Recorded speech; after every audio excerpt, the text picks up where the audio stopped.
Assalamualaikum warahmatullahi wabarakatuh. Perkenalkan, nama saya Rusdah Hidayatiasana dengan NIM 21234044, berasal dari program studi Perpustakaan dan Ilmu Informasi.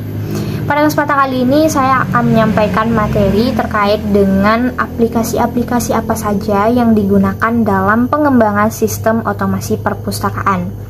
Materi ini merupakan salah satu materi dari mata kuliah otomasi perpustakaan dengan dosen pengampu Ibu Sherly Anissa, SPD MPDT.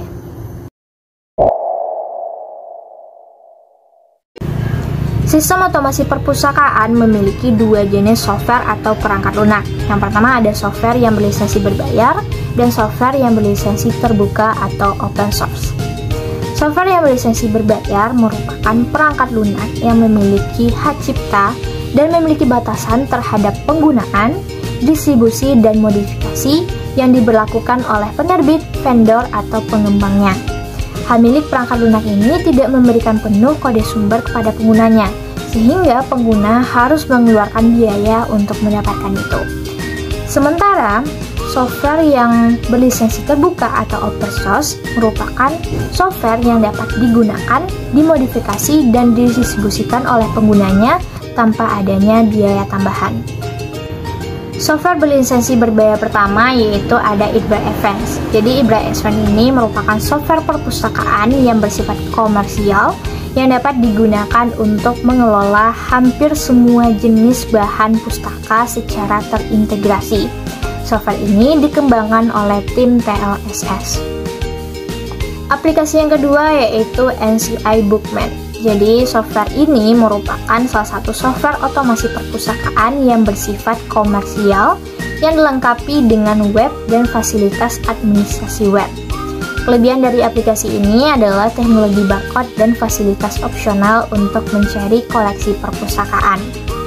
Fitur yang terdapat dalam aplikasi ini antaranya seperti under Windows, teknologi barcode dan RFID, web opak, fasilitas percetakan lengkap, laporan dan statistik, bahasa Indonesia, purna jurnal terjamin, dan yang terakhir adanya jaminan produk. Selainnya yaitu ada Atheneum Pro. Jadi Atheneum Pro ini adalah software perpustakaan yang dirancang untuk sekolah dan organisasi. Kelebihan dari software ini adalah adanya manajemen katalog, utilitas analisis, kontrol sirkulasi yang kuat dengan mengesampingkan opsional untuk administrasi, serta analisis peminjaman dan item katalog. Software ini dibuat dengan FileMaker Pro 8,5 dan dapat berjalan di atas platform Macintosh OS X 10.3.9, Windows 2000, dan Windows XP. Selanjutnya ada Sysdig Dynamic Symphony. Jadi Sysdig Dynamic Symphony ini adalah sistem perpustakaan yang terintegrasi yang paling lengkap dan dapat disesuaikan dengan semua jenis dan ukuran perpustakaan. Sysdig Dynamic Symphony ini menawarkan alat manajemen perpustakaan yang meningkatkan produktivitas, membantu mengidentifikasi peluang penghemat biaya, dan memberikan wawasan perpustakaan yang akan meningkatkan pengalaman pengguna akhir. Berkat arsitektur yang fleksibel, Symphony dengan mudah mengakomodasi teknologi baru dan berkembang sesuai kebutuhan untuk memenuhi perubahan kebutuhan perpustakaan dan penggunanya. Selanjutnya kita beralih pada software yang berbasis terbuka atau open source. Yang pertama yaitu ada SLIMS atau Senayan Library Management System. Jadi software ini merupakan software perpustakaan yang paling banyak digunakan saat ini. Kelebihan dari software ini yang pertama yaitu mudah diinstal dan multi-platform, yang artinya aplikasi ini dapat berjalan hampir di semua sistem operasi.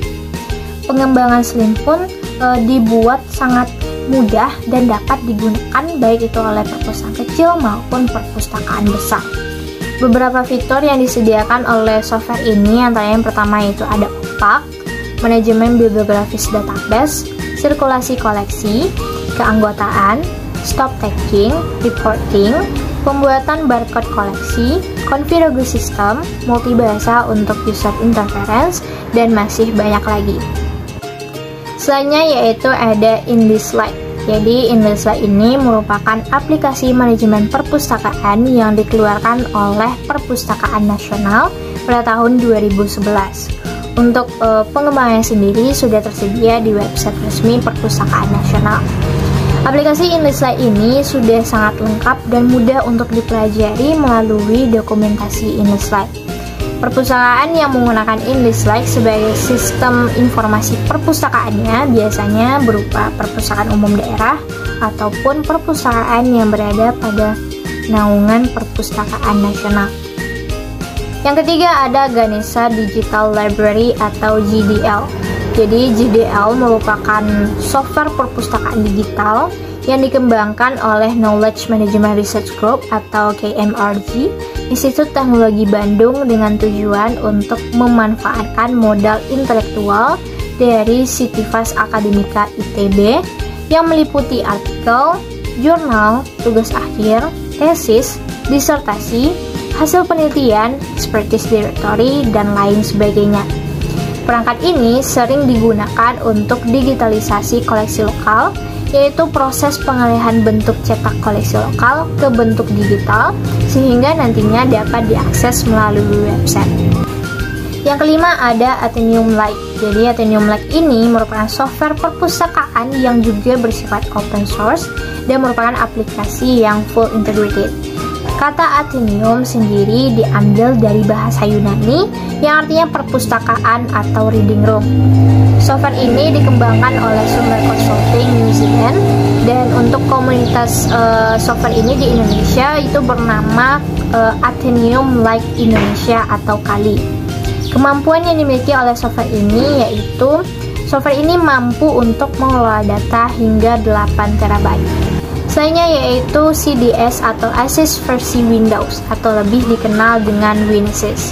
Jadi Winisis ini adalah suatu program yang dapat digunakan untuk mengelola database. Program ini secara khusus dibuat untuk digunakan pada perpustakaan, pusat informasi, dokumentasi, dan kearsipan. Winisis dapat menangani data berupa teks, gambar diam, ataupun bergerak berupa video, ataupun data suara. Winisis dapat dijalankan pada komputer berbasis Windows, baik itu Windows versi 3XS seperti Windows 3.1 dan versi Windows 3.11, ataupun Windows versi 9 ke atas seperti versi 98, 2000, NT, atau Windows XP. Itulah tadi beberapa contoh aplikasi yang digunakan dalam pengembangan otomasi perpustakaan. Demikian dari saya. Assalamualaikum warahmatullahi wabarakatuh.